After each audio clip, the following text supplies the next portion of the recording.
So it's now 2024, I can barely believe it. So people were long anticipating the year of the Linux desktop.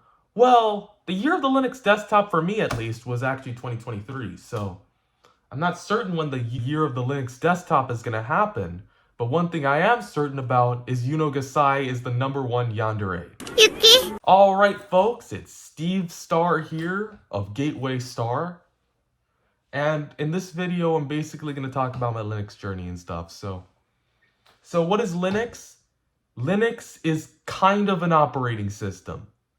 It's more of the kernel, actually. Take it from the kernel. Kentucky Fried Chicken is finger-licking good. If you're one of those people, you would call this Linux GNU Linux. Resort to my Linux, it's the GNU operating system. So Linux is a Unix-like operating system. Unix is an operating system, so let me put this straight.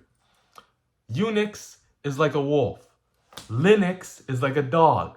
There are many different breeds of dog, and there are many different distributions of Linux. You get what I'm saying? So why did I start using Linux is because, first of all, I couldn't install Windows 11 on this 2013 iMac. Yes, I could have bypassed it, the TPM requirements and all sorts of stuff, but I didn't. I didn't know how to do that, so I thought, hey, let's just try installing Linux on this. So I did. I installed Linux.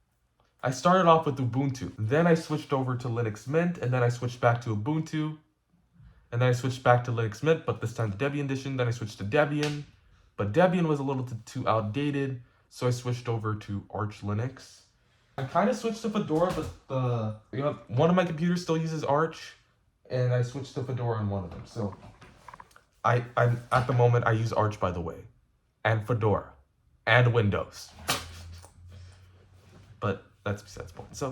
So basically, I've really learned a lot about the Linux community, like the stereotype of Linux users being neckbeards and stuff.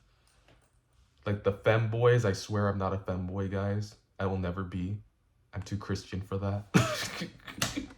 So when I was thinking, how do I change this? How do I install programs? I was thinking, what? I have to use the terminal? That thing on Windows or Mac OS that I barely even use? And then later on, I started becoming more and more comfortable with the terminal. And sudo, a few things to know is sudo gives you all the power in the computer. You can even do things that you're not supposed to, basically destroy your operating system, basically. So you can do all sorts of things with sudo. It's like saying please, or saying I am the root. But you'll be surprised what runs Linux. You may be using Linux without even knowing it.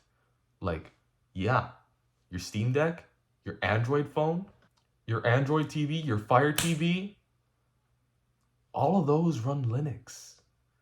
All the web servers in the world, a bunch of them, a vast majority of them run Linux.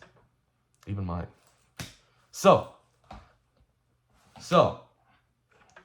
basically, Linux is basically a wonderful thing. It's open source, which makes it very versatile. And each operating system has its own advantages and stuff. Mac OS, I typically see it used for music producers and maybe even some video editing. Windows, it's more of basically for the corporate field as well as the gaming field as well. And Linux, it's more for the programming field. So each of the operating systems have their advantages. 2023 was the year of the Linux desktop for me. And maybe 2024 may be the year of the Linux desktop for you. Or 2025, or 2026, or I don't know, whatever year you're watching this video in. That's it. I'm Steve Star, and you're watching Gateway Star. Have a blessed day, y'all.